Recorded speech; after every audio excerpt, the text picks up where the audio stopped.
Бул окуя алыска өткөн заманда кыргыздар Энесай көлүн жээктеп жашап жаткан кезде болгон. Каардуу хан элибизге күтүүсүздөн кол салып, айылыбызды кызыл кыргынга айланткан. Бир бала менен кыз гана аман калган. Каардуу хан аксак кемпирге кыргыздын акыркы уулдарын өлтүрүүнү буйруйт. Кемпир бала менен кызды Аскалуу көлдүн жээгине алып барып ыргытайын дегенде, артынан бир үндү угат.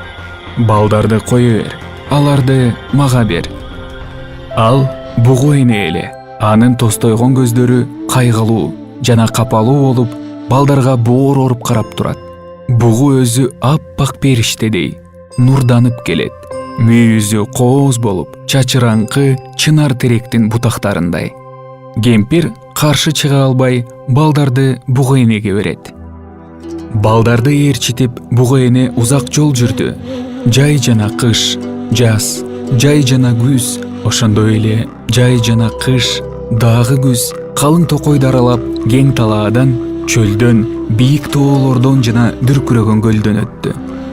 Акыры ошентип, бугу эне балдарды касиеттүү ысык көлгө алып келди. Алар тоо чокусуна туруп, кооздукка суктанып турушту.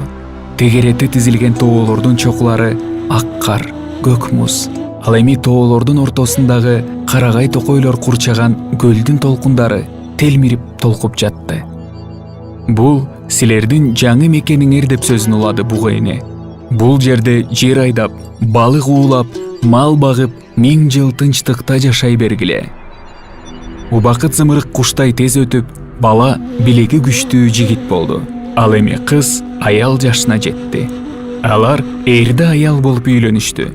Күндөрдүн биринде таңга маал аялдын толгоосу башталды. Эркек коркконунан жардамга бугу энени чакырды.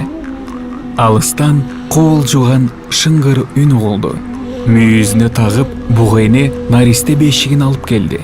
Жыгаштары ак кайыңдан жасалып, жумурунда күмүштөн жасалган коңгуроо шылдырап турду. Бул бешик силердин наристеңерге деп сөзүн улады бугу эне. Ошентип силер көп балалуу болосуңар. 7 уул, 7 кызды чоңойтуп, муунуңар уланат. Бугу эне айткандай, аял көп бала төрөйт. Убакыт өтүп, уруунун ичиндеги элдин саны көбөйөт. Бугу энени касиеттүү деп тутуп, уруу күчтөндү, чоңойду. Ал эми токойдо жылдыз суктанган мүйүздүү ак мыралдар жүрүшөт. Элдер аларды коргоп, бейчеки тийгизген эмес. Атак даңктуу бир бай адам бул дүйнө менен кош айтышканча мына ошондой болгон. Маркумдун балдары атасынын ашына 1000 бооз үй тигишип, дүйнөнүн булуң бурчунан атак даңктуу адамдарды чакырып, сансыз малдар союлган, чанач кымыздар ичилип, канча деген устукандар тартылган. Байдын балдары көөдөндөрүн көтөрүп асышып, бай артына колу ачык, бакубат уулдарын таштаганын эл билсин дегендей мактаныңкы жүрүштү. Атаандашкан байдын балдары башкалардан өзгөчө болгулар келип, башкалардан мансаптары менен атаандашып турушту. Ошентип, алар атасынын мүрзөөсүнүн үстүнө ак маралдын мүйүзүн орнотууну чечишти. Айтылды, аткарылды. Мергенчилерди жиберип, алар маралды өлтүрүп, мүйүзүн чаап келишти. Аксакалдар нааразы болушту. Кайсы укук менен маралды өлтүрдүңөр? Бугу энебиздин тукумуна кол көтөрүп, кимдин колу да апарды? Бабалар мурасы менен маралдарды барктап, урматташыбыз керек. Байдын уулдары аларга жооп кайтарды. Ал марал бизге тиешелүү жерде өлтүрүлдү. Биздин карамактагы жерде сойлоп, басып, учуп жүргөн чымындан баштап төөгө чейинки жаныбарлар биздики болуп саналат. Өзүбүздүн жердеги мүлктү эмне кылышыбызды өзүбүз билебиз. Байлык текеберликти жаратып, текеберлик акылсыздыкка алып бараарын алар билишкен жок. Кол астындагы кызматчылар аксакалдарды камчы менен сабап, аттарына тескери отургузуп, шылдың менен айылдан узатышты.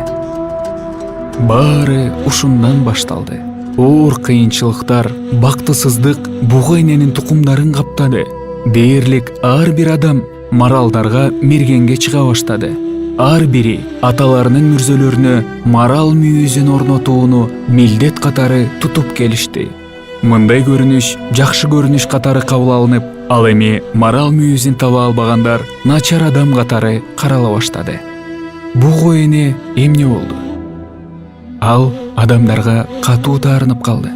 Маралдарга жашоо кыйын болуп калганда мүйүздүү бугу эне бийик чокуга чыгып, ысык көл менен коштошуп, акыркы тукумдарын ээрчитип, улуу ашууну ашып, башка тоолорго көчүп кеткен деп айтылат.